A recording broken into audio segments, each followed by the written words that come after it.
Hi, Jessica here. Just a quick note before we begin. This episode came out before Reimagining the Workplace became the ReImagination Café.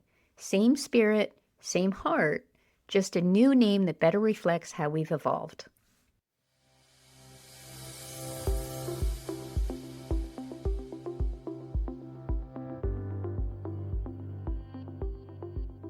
Hello and welcome to the Reimagining the Workplace podcast. I'm Jessica Cherry. So I was watching a video clip of Simon Sinek the other day, the very wise and highly regarded business leadership speaker. And something that he said really got me thinking. He said there are two ways to see the world. Some see what they want, and some see the things that prevent them from getting what they want. As I pondered which of these two categories I fall into, I was forced to confront my truth, which is that while the first category seems much sexier, on balance, I probably tend toward the second. I'm a lawyer after all, and it's our job to point out risks and, where possible, to avoid them. So I suppose I have some thinking to do about whether focusing too much on the barriers in my life is directing my energy in a direction that's unproductive, preventing me from doing things I know I want to do because the road may be rockier than I'd like. Now, my guest today, Tiffani Martin, epitomizes someone who falls into that first and much cooler category. People who are laser focused on what they want, and nothing will hold them back from getting it. Not even challenges the likes of which I have certainly never encountered, and I'm guessing that most of you listening haven't either. You see, Tiffani was diagnosed with juvenile diabetes at the age of 5 and was in and out of hospitals throughout her childhood. When she became a young adult, she did what so many young adults do, landed a fulfilling and demanding job, traveled extensively, hung out with friends. Things were good, except that she was ignoring the fact that she had a chronic illness.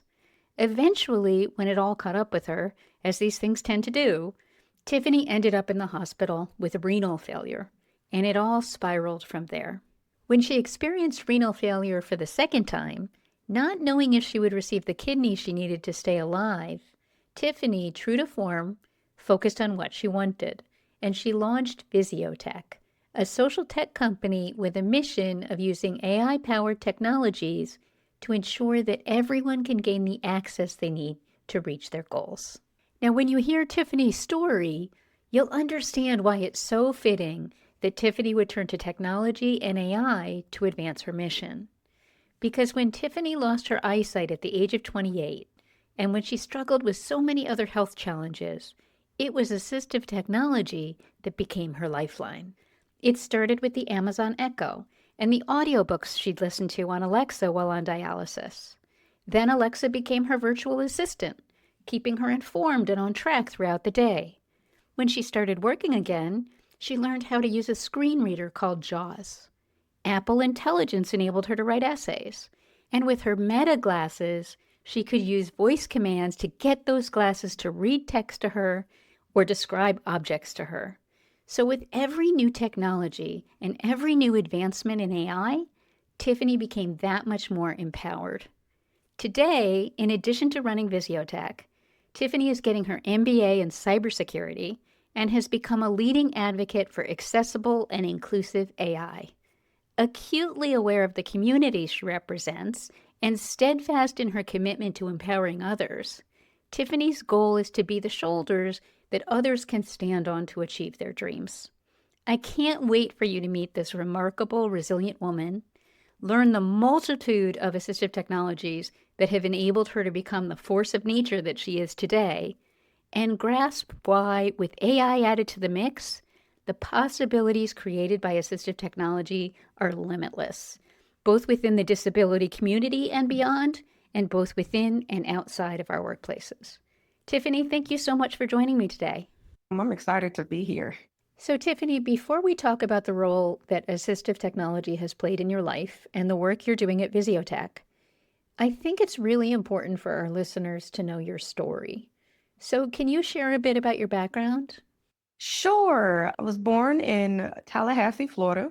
I had the ideal childhood. It was my parents, and I have a younger sibling, my little sister. We have a really tight-knit family. In the late 80s, my parents moved away from their families and built their village in Florida. My mom worked for the Democrat, which was the local paper, and my dad worked for the airline. So two hardworking parents. And at the age of 5, that was in May of 93. I was diagnosed with type 1 juvenile diabetes. At that time, little was known about diabetes, especially within the Black community.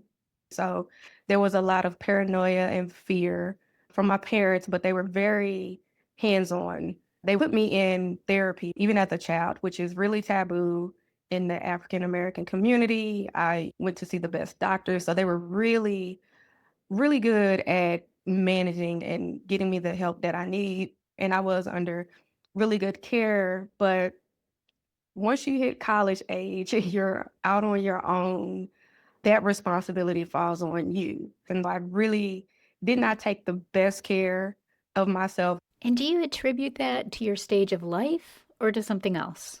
I was dealing with depression at that time.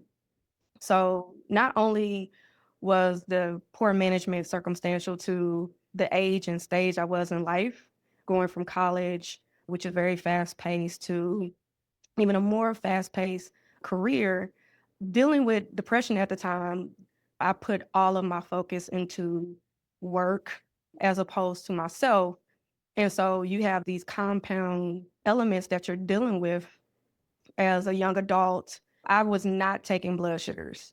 So if you're not taking blood sugars, you're not seeing where your range is, then you're not responding accordingly with insulin. So I was not taking insulin. There would be times I'm just not taking it, or there would be times where I'm just shooting my leg up with insulin and going on about my business, not even regarding my glucose levels. But I'm working out with friends, or I'm doing marathons, 5Ks, or flag football, but I am just not paying attention to the fact that I have a chronic illness at the same time. And it really just kind of boiled over. And the thing about diabetes is you do not see the immediate effects of poor management. It could take years until you start to see, which is exactly what happened with me. Right, you think you can get away with it, or maybe you're not even thinking about it, especially when you're young, but it catches up with you and you can't ignore it anymore. So you're living in Dallas now. Your whole family moved to Dallas in 1996, and you've been working since you were 13, but you're a young adult now. And you mentioned that you are putting all of your energy into work. What kind of work were you doing? I worked for a global humanitarian service called United Medicare. It was focused on healthcare as well as food distribution. I was responsible for the marketing. So I'm documenting what we're doing in the field and reporting back to our followers, our contributors. So I'm in the trenches. And you were traveling a lot, right? I was traveling, I want to say probably 1 to 2 times a month, both nationally and internationally. And I know that you went to places like the Dominican Republic and Haiti. So you're jet setting around, seeing some beautiful places, and doing some really meaningful work. But physically, that takes a toll on your body, especially as a diabetic who has to manage her glucose levels, right?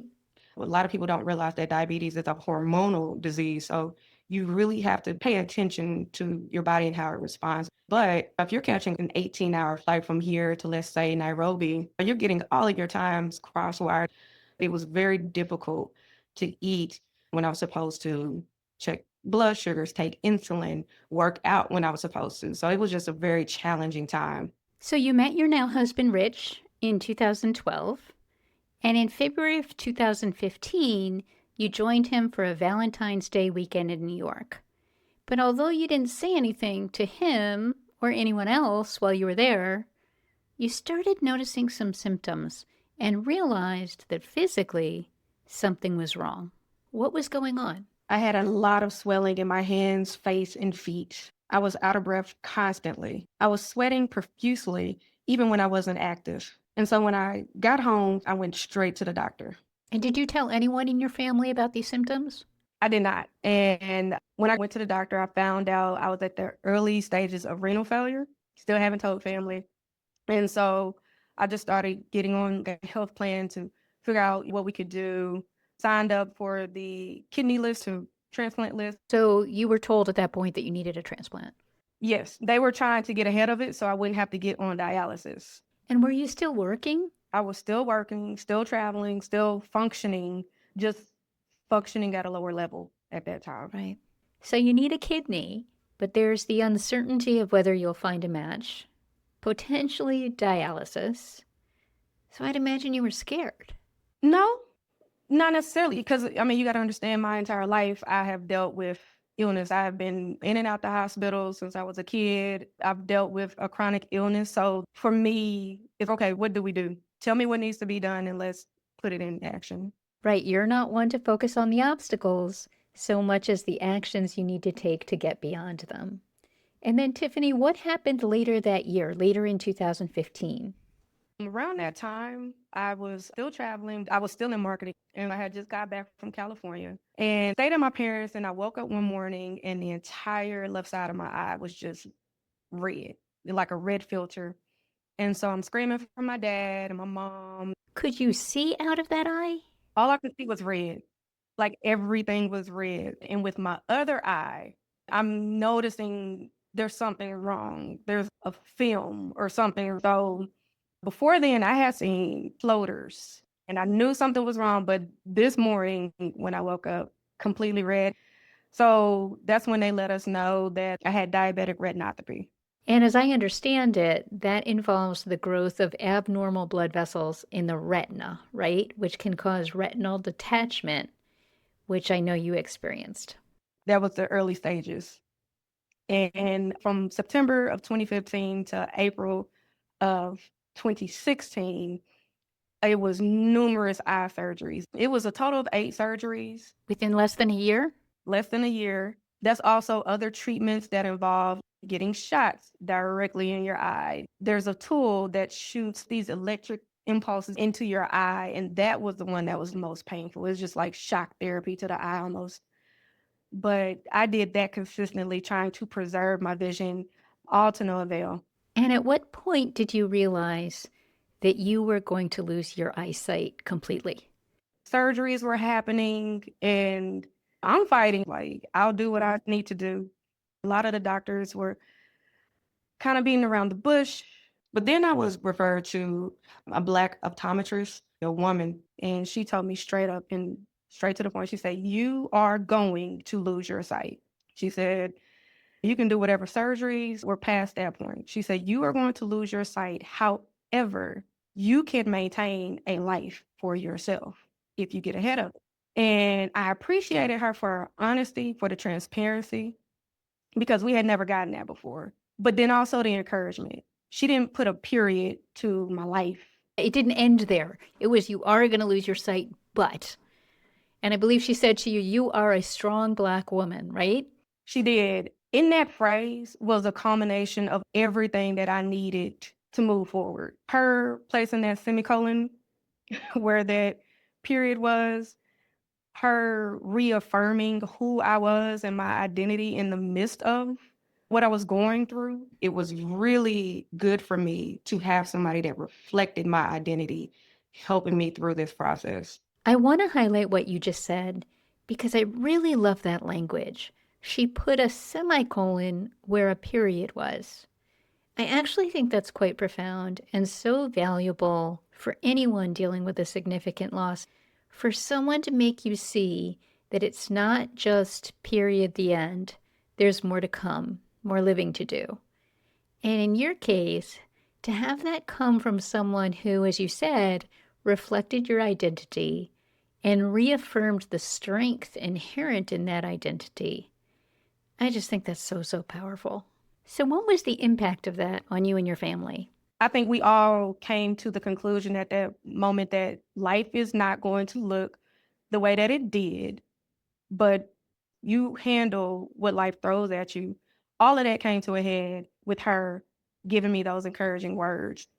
And so we left there and started building what life would look like on dialysis, what life would look like blind, what life would look like completely starting over and figuring out how to live autonomously or independently. But of course, my parents are supporting and helping every step of the way. My sister's there every step of the way.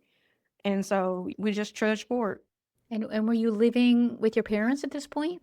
Yes, I had moved back home and I was on dialysis at that time. I had gotten put on peritoneal dialysis. I'm doing dialysis 9 hours every single night. And my dad is hooking me onto the machine and my mom is hooking me on the machine. And you're also dealing with non-24 sleep-wake rhythm disorder, where your circadian rhythm becomes desynchronized from regular daylight hours. So essentially, it's really hard to get on a normal sleep cycle.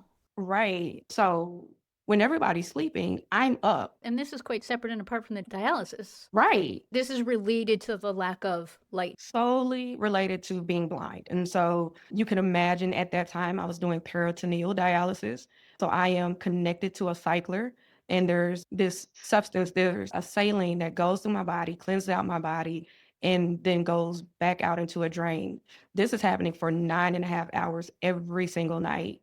Well, I am up the entire night while this is going on.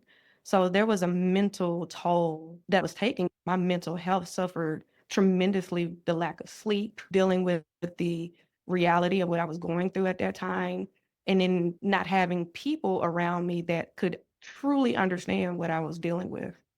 Sure. The lack of sleep alone takes a terrible toll on your mental health. And you had so much else going on.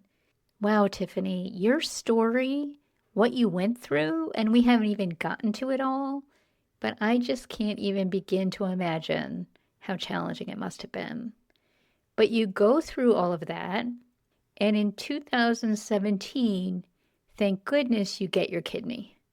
So you go through that, recover from your transplant, no small feat, of course, and you're determined to move forward. But of course, your life is very different, and you need to find ways to navigate the world as a blind person. So let's shift gears a bit and talk about what tools, what assistive technologies were most valuable to you after you lost your eyesight. But first, to level set, I want to define assistive technology for our listeners, because when people hear that term, I think their minds go straight to digital.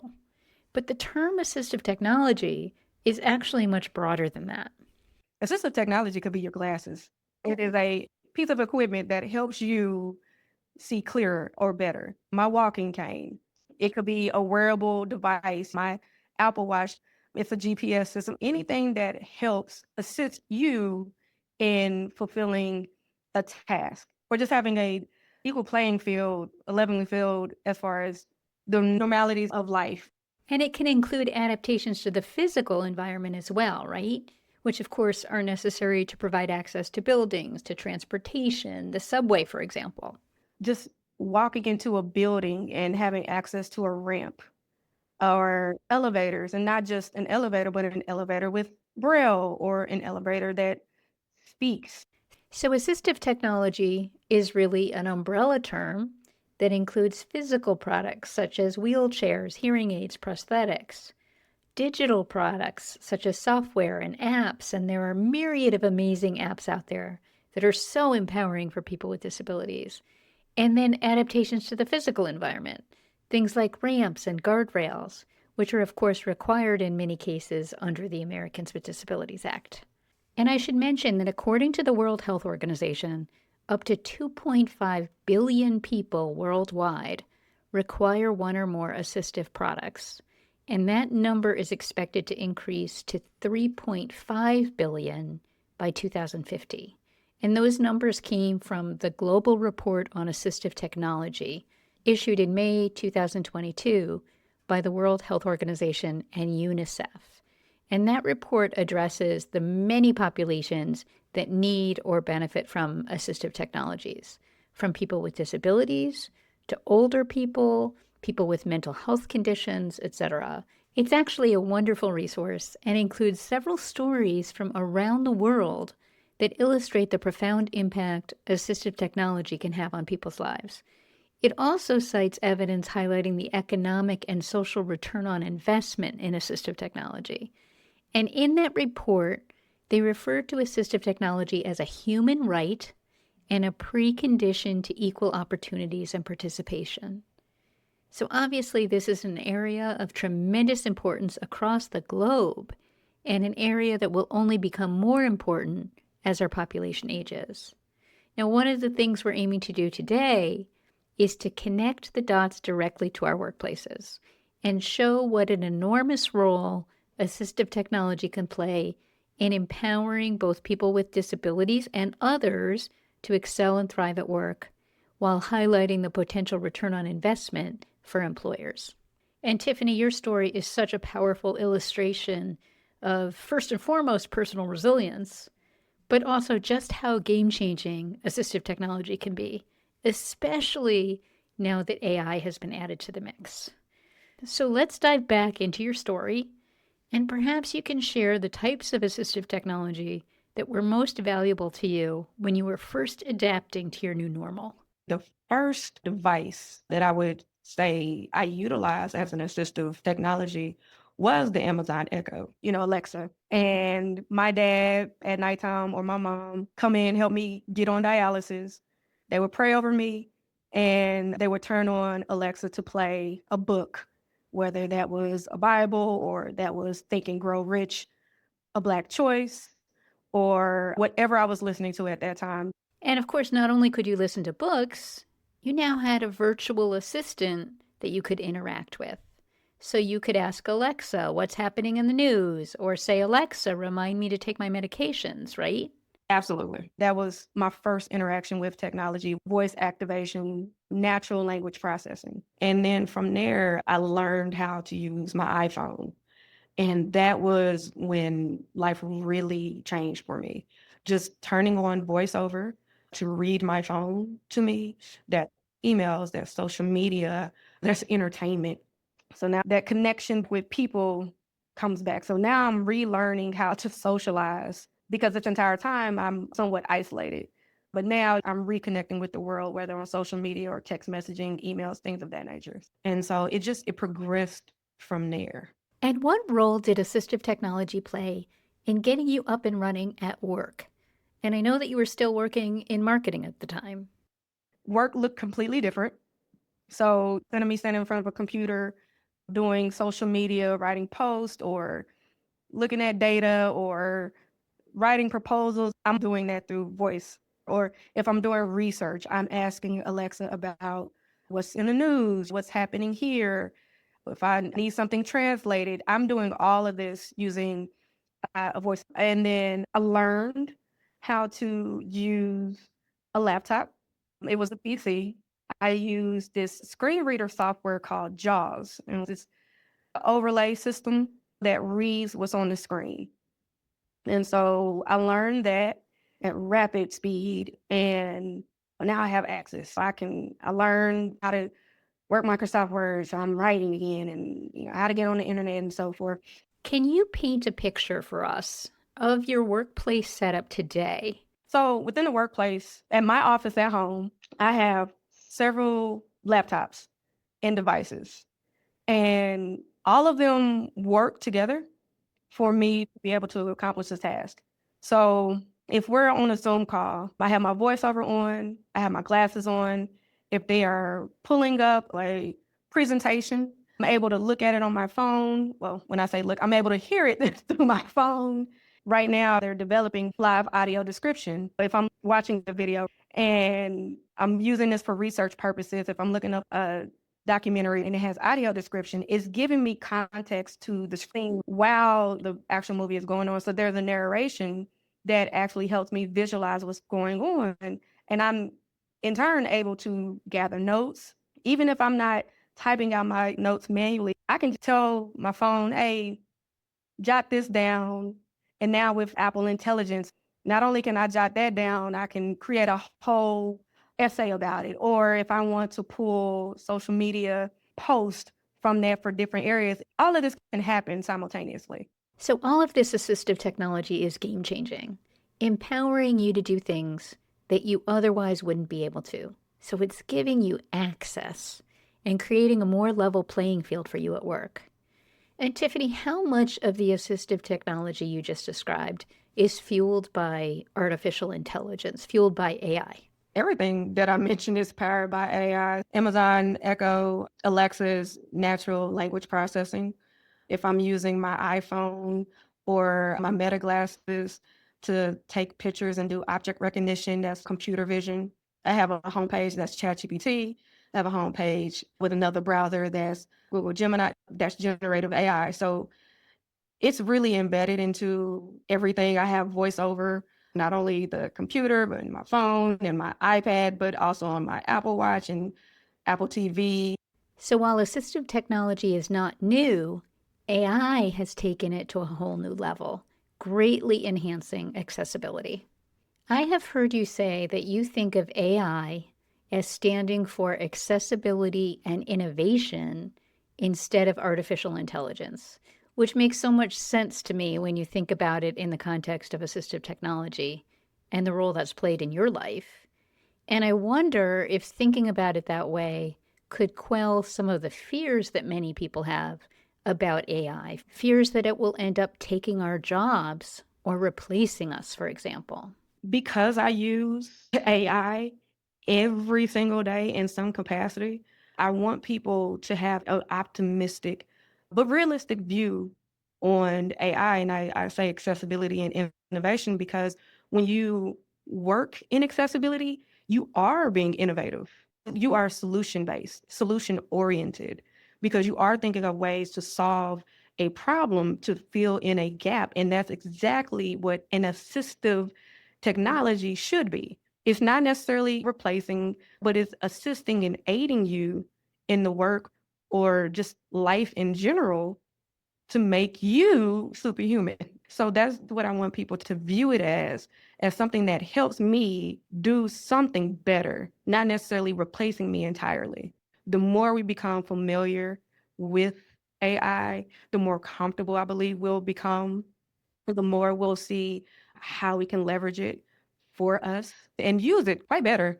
So I just really want people to start to look at it as a tool for us and not a tool to replace us. And of course, while AI has been so empowering for you and so many other people with disabilities, and there's tremendous untapped potential for the future, we'd be remiss if we didn't also mention the challenges, including significant ethical considerations, the potential for historical biases to infect the data that fuels AI systems, for example, very real safety concerns, with cyber criminals targeting vulnerable groups, including marginalized communities. And for those tasks, those jobs that AI can do so efficiently, for the individuals currently doing those jobs, will there be new opportunities created so they can step into other roles and remain valued members of the workforce? And we'll touch on some of those issues as we proceed. But first, let's have some fun and share some examples of the incredible cutting-edge innovation happening in this space. And Tiffani, you recently told me about some pretty cool sunglasses you wear. Can you tell our listeners about those? I just picked up a pair of Meta glasses, and my husband and I went to a restaurant. We went to this breakfast spot that we love here in Dallas, and we were just playing around. I said, you know what? I'm going to order a drink, and I'm going to do it without you. And he was like, really? I'm like, yeah, I'm going to do it without you. I used my glasses and I ordered a drink for the first time in the last 8 years. I had been blind. I had always needed somebody to read the menu. A lot of places don't have braille menus. So it just had become a part of our family. We all go out to eat. Often somebody is going to read the menu to Tiffani and she's going to order from that, or she's going to go look on her phone ahead of time. This was the first time I was able to do it in real time by myself. That is a game changer when you think about it. Absolutely. And how do those glasses work? So these are a regular pair of sunglasses, which is great because it doesn't feel like it's a device, a medical device. And through a voice command, I literally asked it to read the menu to me. Not only did it read the menu, I was able to then ask information about the particular menu item. And then I asked about the restaurant, which is the most popular item here. And it gave me that information as well. Wow. So I was able to collect all of that information at once, which, if you think about it, puts you at more of an advantage than your non-disabled counterparts. Right. If you and I go out to dinner, I'm going to ask you what to order. The innovation in this space is so incredible. It's quite mind-blowing, actually. You know, as you were talking, I was reminded of a blog post I read by Val Jensen, who is the founder of the Prospector Theater, which is a movie theater in Ridgefield, Connecticut, and it's so much more than that. And they provide meaningful employment to so many people with disabilities. And I actually did a podcast episode with Val last season, which was such a thrill for me. But several years ago, while at the World Economic Forum in Davos, Val tested out something called a sound shirt, which was developed by tech fashion designers at a company called Cute Circuit. They're innovators in the wearable technology space. Those Meta glasses you refer to are a good example of wearable technology, as is an Apple Watch. But these sound shirts are worn together with these tiny sensors and micro actuators, which I'm not even sure what that means, but they are infused into the fabric to give people who are deaf or hard of hearing vibrations that enable them to enjoy the feeling of music at concerts. I guess the sensors are linked to the individual sections of the orchestra, sending vibrations to different parts of the shirt. Absolutely incredible. And Val was blogging about the potential application to movie theaters. They have a Jaws screening at the Prospector every year, and of course a shirt like that could enhance that experience tenfold. For people who are deaf or hard of hearing, certainly, and potentially for everyone. Wow. Everything you said, my heart just fluttered. I got to visit the Prospector back in November, and Val, she's just amazing. Yes, I agree. And I should mention that during my conversation with Val, she talked about how excited she was about the role of AI in empowering people with disabilities. And we talked about augmented reality and virtual reality technologies like Oculus and Apple Vision, and the enormous potential they have to help people with disabilities, transporting people who are otherwise sedentary into another virtual world. And so she shared that she and the folks at the Prospector are really embracing AI. And those technologies are areas to watch for sure. Now, in addition to speaking with Val Jensen, I also had the chance to meet with and interview several employees at the Prospector Theater. They call their employees prospects, including one remarkable woman named Allie Wood. And Allie had meningitis as a child, and so she cannot speak without technology assist. And what she has accomplished with the help of assistive technology, combined with the desire of the people at the Prospector to empower her, to help her sparkle, as they call it, it's really quite inspiring. So actually, let's play a short clip from my conversation with Allie. Can you tell me about that beautiful voice of yours? All my life, I've always wished that the voices available for augmentative alternative communication devices for users sound more natural and less robotic. See voices for their users with the natural sound of their own voice. I sent in voice samples of short 1 to 2 words or common sounds people use every day to their recording studio online. Then they found a voice donor who has a similar voice as me, and they meshed my recordings with her voice to make this voice as my voice. That's incredible. And now I know you do a lot of presentations, a lot of public speaking, both at the Prospector and elsewhere. Yes, here at the Prospector during service learnings, I talk about the videos that highlight my ABC story and career here. Another thing that I do is teach the students about how I communicate with ABC through a questionnaire type of conversation with me and a fellow prospect. I've also traveled to speak at the Assistive Technology Industry Association Conference and to the Closing the Gap Conference in 2023. I've also done presentations to a few companies virtually as well. So Allie has become a real pioneer in the accessible technology space, taking this challenge she was presented with and turning it into her superpower. She's a boss. Yes, she is. Okay, so I want to talk about the benefits of assistive technology more broadly. How, although in many cases things are developed for people with disabilities, but they end up benefiting everyone. So, Tiffani, can you describe what's called the curb cut effect? Absolutely. So if you walk on a sidewalk, at the corner of that sidewalk, you will see a dip. That dip is for people who use wheelchairs. to be able to get on the sidewalk and safely navigate through cities and towns and so forth. Well, everybody utilizes that curb cut. If you have a dolly and are transporting something, you use it. If you have a stroller with a baby, you use it. If you are walking with a rollable briefcase, backpack, or some luggage, you use that curb cut. And that's the thing about assistive technology. Even though it is built for people with disabilities, it helps everybody. You see it with automatic doors at grocery stores. I can walk in without trying to find the doorknob. Somebody in a wheelchair can go in. A woman who has a child in one arm and a bag of groceries in the other arm can walk through. Everybody is able to utilize this technology or this access because of how it was built. So let's talk about some examples that illustrate the curb cut effect in the workplace. And one that immediately comes to mind for me is transcripts. So transcripts provide greater access to individuals who are deaf, individuals who are blind, or individuals who are both deaf and blind. And some transcripts now include a descriptive feature, providing greater context, making them that much more valuable. Transcripts helps Braille readers. It helps me being a blind user.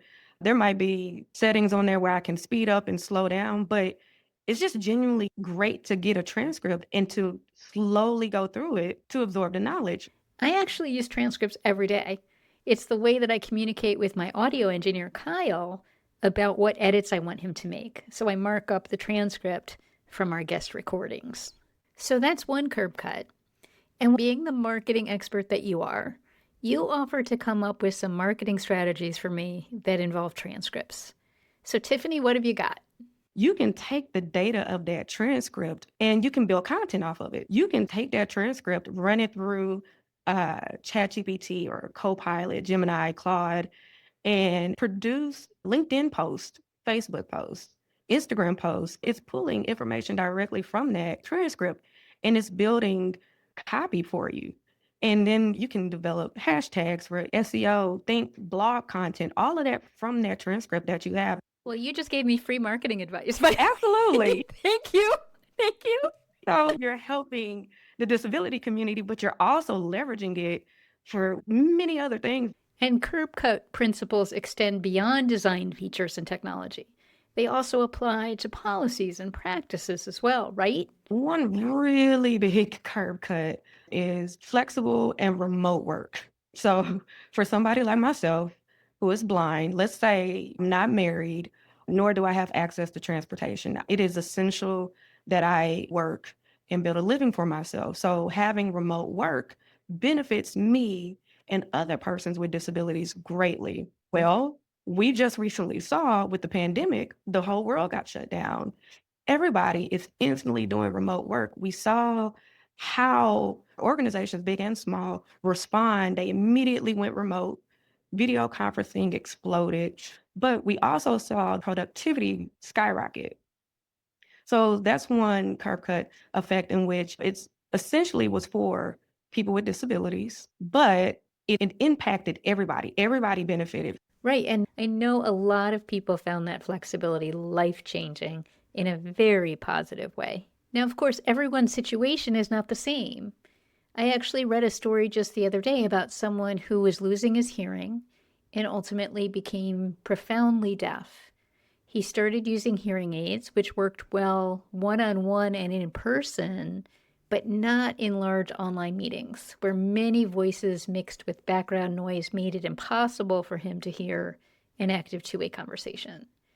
So then along comes the pandemic, which exacerbated the problem because, of course, everything went virtual. So thankfully, in 2022, Microsoft introduced Microsoft Speech Translation, which enabled him to see captions on the screen in real time, removing that hurdle for him. So that new technology was, of course, game-changing for people with hearing impairments. It was also very helpful for people with language barriers because those captions can be translated into many different languages. Studies show that people with ADHD and other forms of neurodiversity can benefit from them. And there's research out there which suggests that everyone retains information better when they use captions. So huge benefit there. And for those who were following this podcast last year in season 2, you may remember the episode we did with Gary Hirsch, who uses techniques from improvisational theater when facilitating workplace training programs. And we talked about the overarching tenet of improv, which is that everything's an offer. So the question is, what are you going to do with it? Which is a concept that I now use almost daily in my life.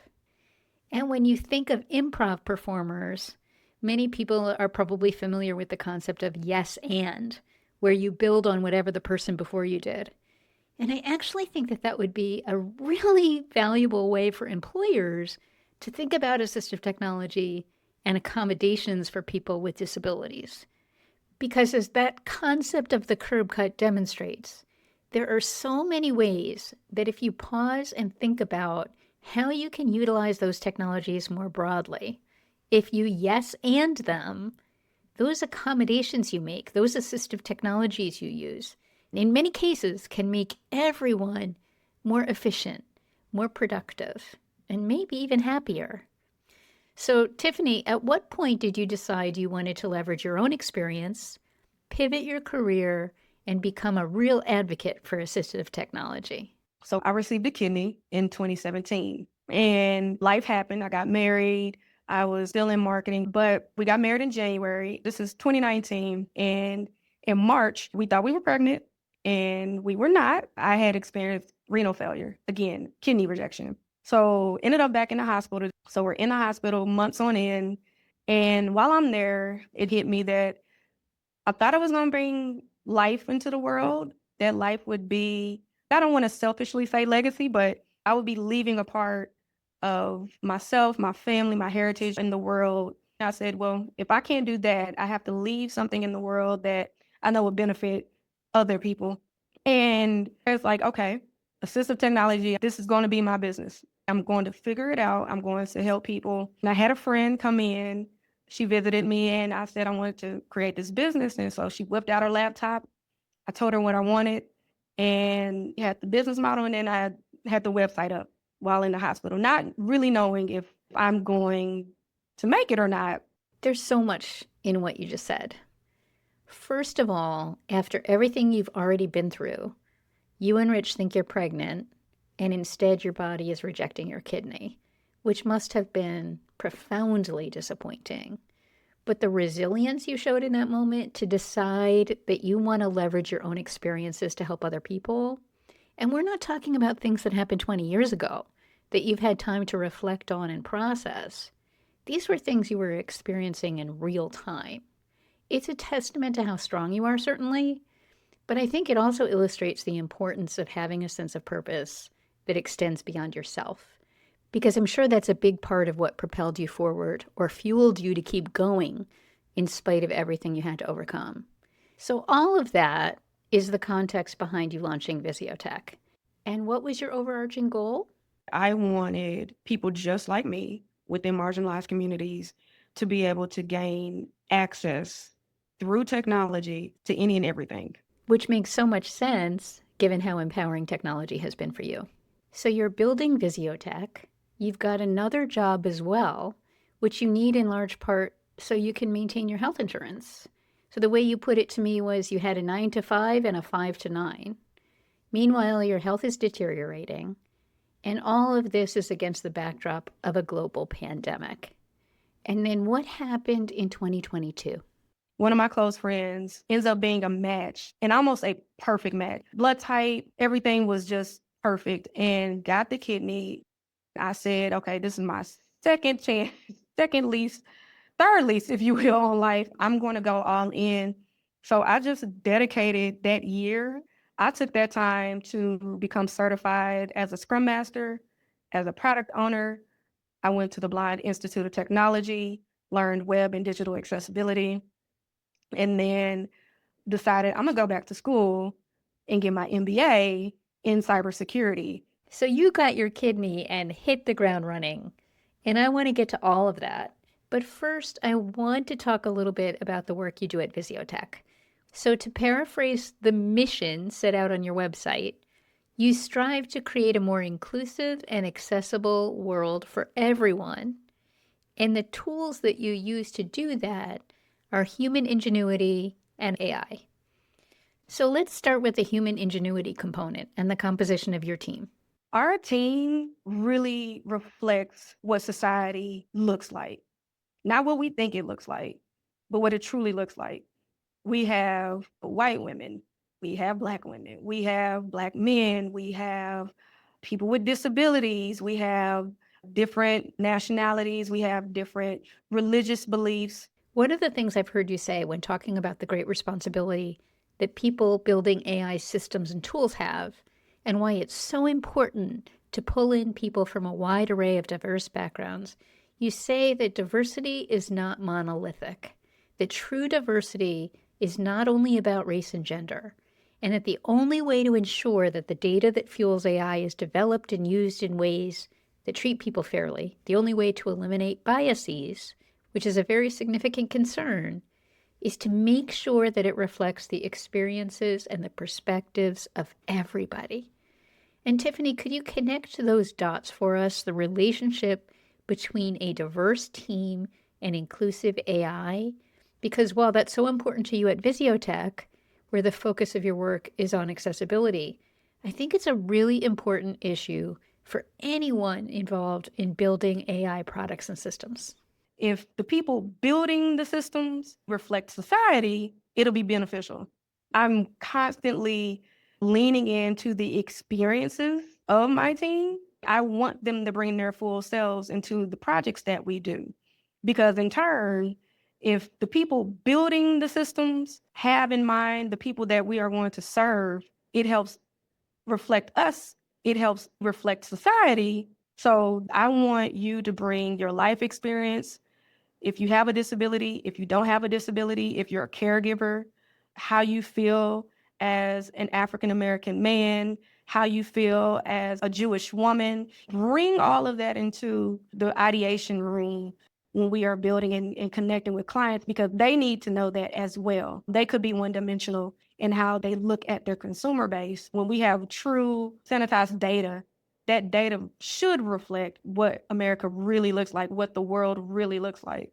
I'm reminded of a podcast episode that we did in season 1 with Cheryl Stallworth and Melissa Doherty, who are the co-founders of a terrific organization called Shed Light. And their mission is to uncover America's untold stories. And so they interview people who, for a host of reasons, are often not captured in big data. And Cheryl can be quite poetic. And I remember when talking about the importance of qualitative data, people's narratives, their stories. Cheryl said, big data gives you the what, but good qualitative data gives you the why. And you really need both. She said, it's like you need the words as well as the music. And I think that's a big part of what we're talking about here, because people's unique human experiences both reveal so much about our society and also provide us with an indispensable lens for recognizing bias and exclusion, which of course is a precursor for eliminating it. Now, there's an example that I've heard you share, Tiffani, concerning transportation, where you talk about your reliance on rideshare. And the example, I think, demonstrates that maybe we don't always understand other people's perspectives as well as we might think we do. And the example relates to driverless vehicles, which a lot of people are afraid of or skeptical about, but your perspective is very different. Can you share that example for our listeners? We face some issues in society as a woman. It can be pretty scary nowadays being a woman out by yourself. Compound that with being a Black woman, and then layer that with being a Black woman that's blind. It really is scary for me to walk out my door by myself without my big, strong husband or my dad, other family members, just to walk down the street and not feel a sense of fear of somebody taking advantage of me, just those natural fears that we have. So when we're talking about rideshare, I am heavily dependent on consistent and reliable transportation to get me to my job, to get me to my doctor's appointments and so forth. And for me, and this is just me, I rather trust a machine whose data has been sanitized and clean. It doesn't have any biases to pick me up and safely get me to my destination than to meet a random stranger and just pray that I'm gonna make it without any issues. This is why, for me, AI is so important. Those barriers that could come up, these hypotheticals, they're pretty much non-existent. Now, they're not completely gone or eradicated. There are other concerns, is the engineering done properly within this vehicle? But I'd rather deal with those concerns than humans at this day and age. I love that example, and I think it very effectively illustrates, for me at least, that there are a host of perspectives out there that I am only going to truly understand by having conversations like this one. Okay, so let's talk about some of the services VisioTech provides. And one very important thing you focus on is web and digital accessibility. So first off, can you talk a little bit about why that's so important? Most websites are inaccessible. And all that means is if I go to your website and I use my keyboard, which I would have to because I am blind, if I cannot operate or navigate your website utilizing my keyboard only, and a lot of actions rely on visual aspects, then I am unable to fulfill a task on your site. That's detrimental if, let's say, accessing my finances. I need to be able to access my finances, but if your website is not accessible, I can't get a hold of my money. And of course, that's disadvantageous to you, but it's also disadvantageous to the bank, and by extension, to any company or organization where the lack of accessibility means you and others can't access their products and services, right? Right. But when you are not immediately impacted by the realities of somebody else, it really is not top of mind for you to accommodate or that be your focus. So it really leads into my body of work and why I try to be so visible, all puns intended, about, yes, I have multiple disabilities, but I am very capable when accommodations are met. And so they're not faced with the issue until somebody shows up at their door because they were unable to access your site.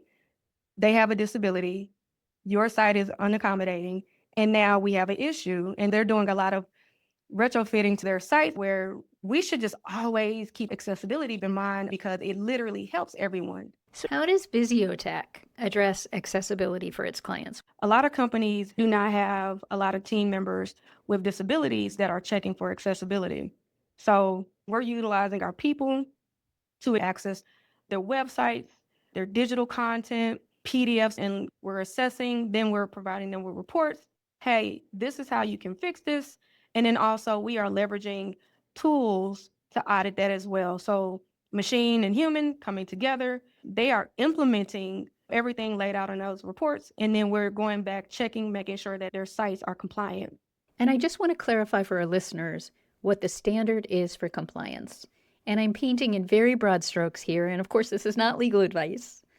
But the Web Content Accessibility Guidelines, or WCAG, which were developed by the World Wide Web Consortium, are technical standards that help make the digital world accessible to people with disabilities, and they are considered the universal standard for digital accessibility. Now, the Americans with Disabilities Act, or ADA, the groundbreaking civil rights law enacted in 1990 that prohibits discrimination based on disability, requires that all places of public accommodation are accessible. And while the ADA does not explicitly mention websites and digital content, the U.S. Department of Justice, which is the primary government agency responsible for enforcing the ADA, has indicated that it considers many business websites to be places of public accommodation. So organizations that want to comply with the ADA should follow the WCAG standards. And Tiffani, maybe you could address the practical implications of that. If anybody with a disability goes to your site, they should be able to navigate it relatively easily. There's a grading system that's in place with the WCAG. Their average standard is AA. And so this is what you want to meet in order for your site to be compliant. So if there is a end goal, if let's say it's an e-commerce site and I need to purchase something, from the point I land on your homepage all the way till I'm checking out, I should be able to do that seamlessly with no barriers. That's compliance. And is it possible to achieve 100% accessibility? You can never be 100% fully accessible. There's no way. Disabilities is too dynamic, and it's such a spectrum and wide array of disabilities that to do so, your site would literally have to change and be customized to every user. So full accessibility is aspirational rather than achievable, but you want to hit that AA standard. And Tiffani, can you provide some examples of some common things that come up during your audits, some areas where companies are frequently non-compliant? So one thing that we have seen at VisioTech when we are doing our audits, it's so common, but people don't understand, is when it comes to forms, filling out a form, many people do not properly label the buttons on that form. And what this does is, if I, as a blind person, use a screen reader, the screen reader goes through and reads the code on that website, and I am able to understand everything on that web page. But if you do not properly label a button, Like where you click to sign here, like that kind of thing? sign here, right, or submit, if we're doing an application and want to submit, if that's not properly labeled and it just says button, I do not know that I need to submit this form. Wow. So that's something that we see commonly, because this is typically a person with sight as a web developer building the site or designing the site. And so they'll lean in heavily to that. So they might build the button but not label it. Or for those that have low vision and contrast issues, they might have a color that does not apply well. So let's say we have a light gray button. Well, if that is on a white background, there's not enough contrast between the two. So you can't distinguish between them. Right. So we see issues like that on many websites. And just thinking about the number of forms like that, and I realize that's just one part of this, but financial documents, job applications, doing research and needing to request additional information or wanting to provide feedback. So clearly that lack of accessibility can create huge barriers for people. You know, as you were talking, I was thinking about how valuable it would be for people who are designing websites or doing remediation work to sit down with you or other people with disabilities, whether in trainings or informally, and learn how you engage with websites and digital content, what tools you use, actually sitting down at a computer with you. And of course, I recognize people with disabilities engage in different ways, but I just think that type of experiential learning would be so, so valuable. And also, we talked about purpose earlier, and I think that experience would really solidify for people doing that work why all of this matters so much. Okay, so let's talk about some of the other things VisioTech is doing. And I want to talk about some of the amazing partnerships that you've developed. For example, you recently formed a partnership with ChatBlackGPT. And I know that the founder of ChatBlackGPT, Aaron Reddick, was instrumental in helping you to develop your AI accessibility quotient framework. So how did that collaboration come about? We connected on LinkedIn, and it was her and another African-American woman by the name of Noelle Russell. She does a lot with Microsoft, but really prominent in the AI field. Both of them are great leaders to follow within AI, and I reached out to Aaron, and we just sat and talked about ChatBlackGPT, which is a culturally sensitive GPT.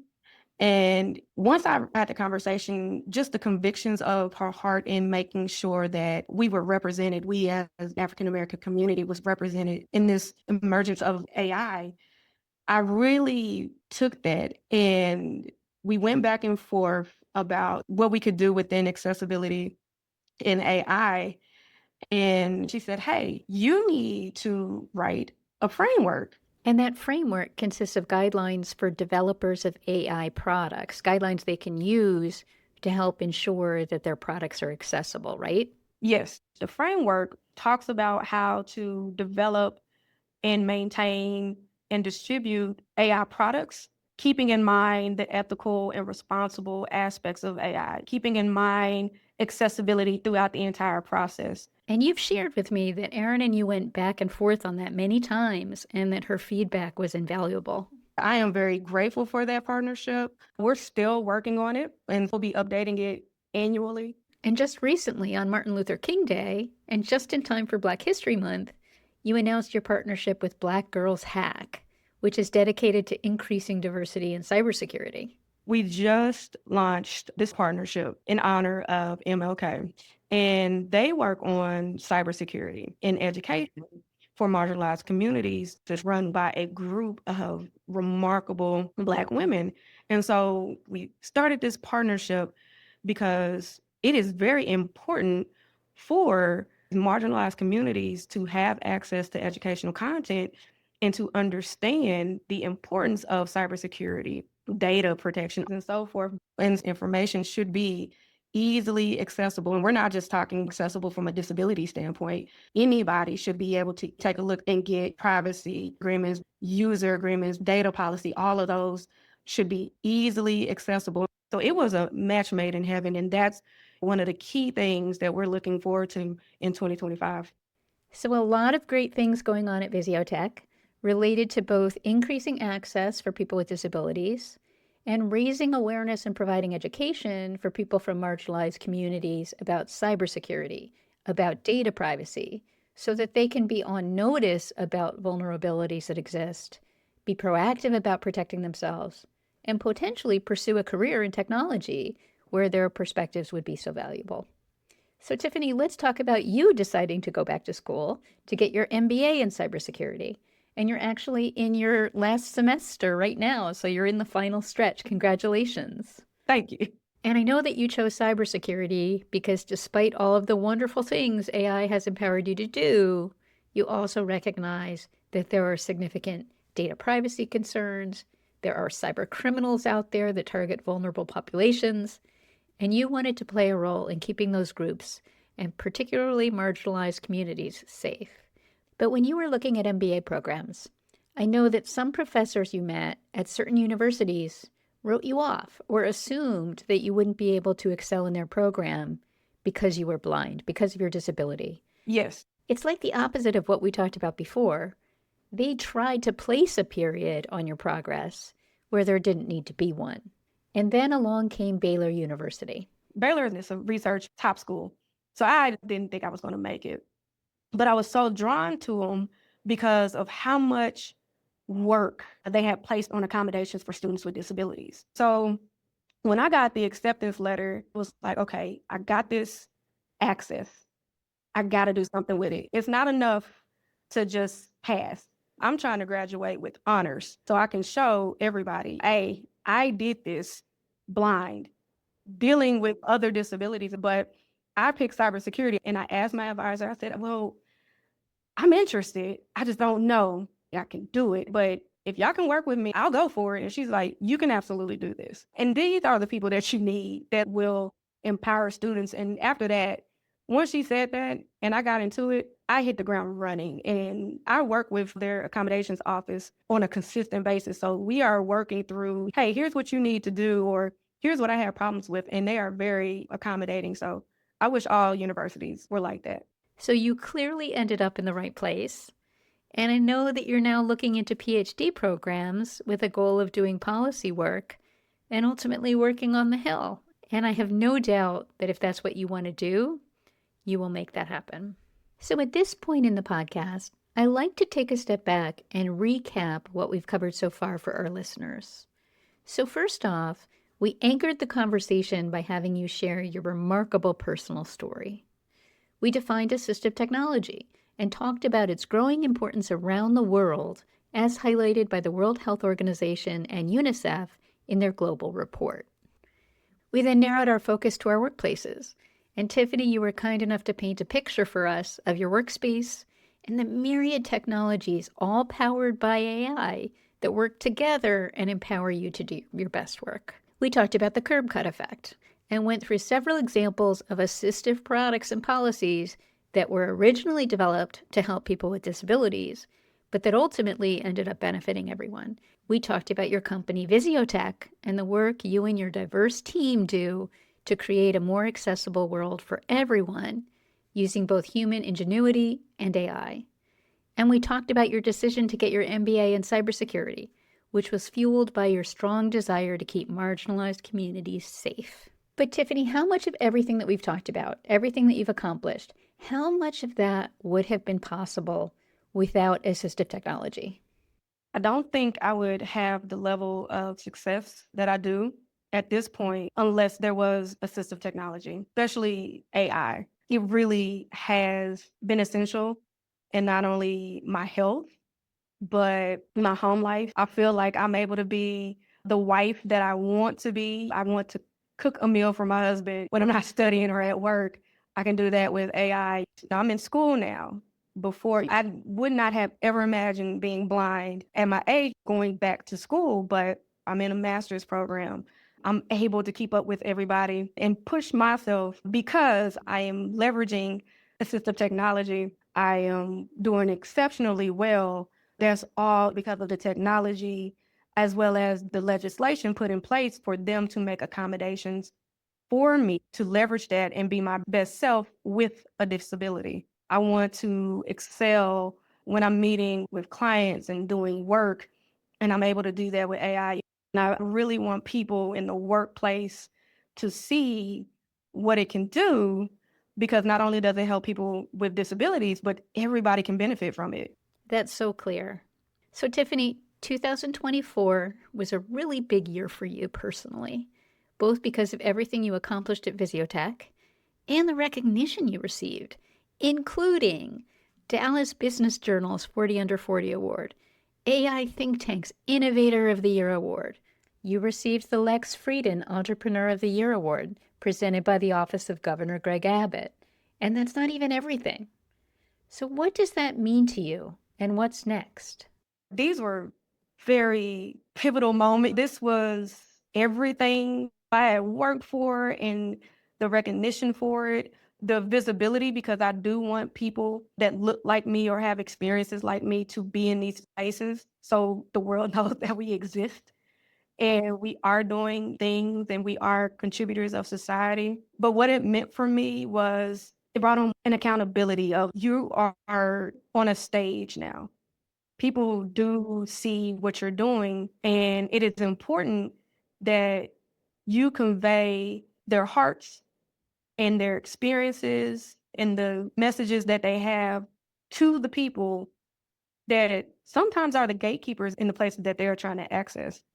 So I'm taking on some of the weight of the communities I reflect.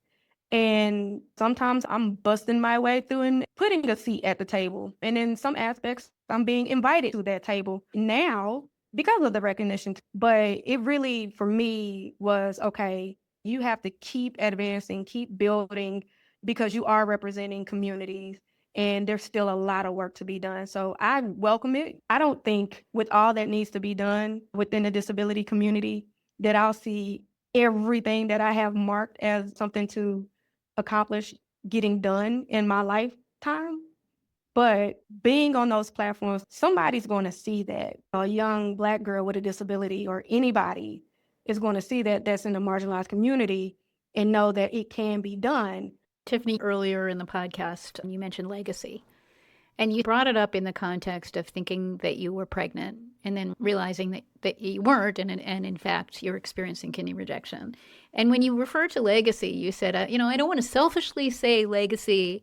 I actually don't think thinking about legacy is selfish at all. I think it's really important because I think most people, when they stop and think about it, they want to leave a positive impact on the world. And there's a quote that I read recently by Warren Buffett. He said, someone is sitting in the shade today because someone planted a tree a long time ago. And Tiffani, I think that the way that you've approached your life, always focusing on the end goal instead of the obstacles that lay before you, what that's enabled you to accomplish and the visibility that you have now, I think you're planting a tree for people with disabilities, for young Black girls, for people from any marginalized community, and really for anyone looking for some inspiration at a difficult time in our history. I would hope so. Is there anything you'd like to say to other people with disabilities or other entrepreneurs who are starting out and want to make a difference in creating a more accessible and inclusive world in our workplaces and beyond? You will face challenges and you will face barriers, but it is up to you to eradicate them the best way that you can, because not only are you making a better life for yourself, but others, and do it boldly and loudly. People need to hear you. They need to see you. They need to know that you exist and that you are putting forth your effort and power behind something you believe in, because that will encourage somebody else. So what I'm hearing is be bold, let them hear you coming, and remember that you're planting a tree for those who follow. Great advice from someone who is doing just that. Okay, so we need to wrap things up. But Tiffani, before I let you go, are there any resources you'd like to share with our listeners, and how can people contact you? Sure, you mentioned our accessible AI quotient framework. That's free to the public. If you go to our website, it's visiotech.co, so visiotech.co. If you go there, you can check us out. You can access it, download it for free. I will be updating it annually because AI is advancing annually. If you want to learn more about becoming compliant as far as web and digital accessibility, you can go to the WCAG. Just go to Google and search WCAG. If you want to contact me on LinkedIn, you can access me at LinkedIn at Tiffani J. Martin. That's Tiffani with an I. I'm always having meetings with people through there if they have ideas or direct messages and so forth. And Instagram, Twitter at Tiffani Jansen. That's TIFFANI JANCYN. Terrific. Tiffani, I want to thank you for going so deep in this conversation and spending so much time speaking with me, shedding so much light on the power of assistive technology and AI to elevate our workplaces, and of course, sharing your remarkable personal story, which I have no doubt will inspire our listeners. This was a pleasure. Thank you so much. That's it for this episode of Reimagining the Workplace. I'm Jessica Cherry. Thanks so much for listening.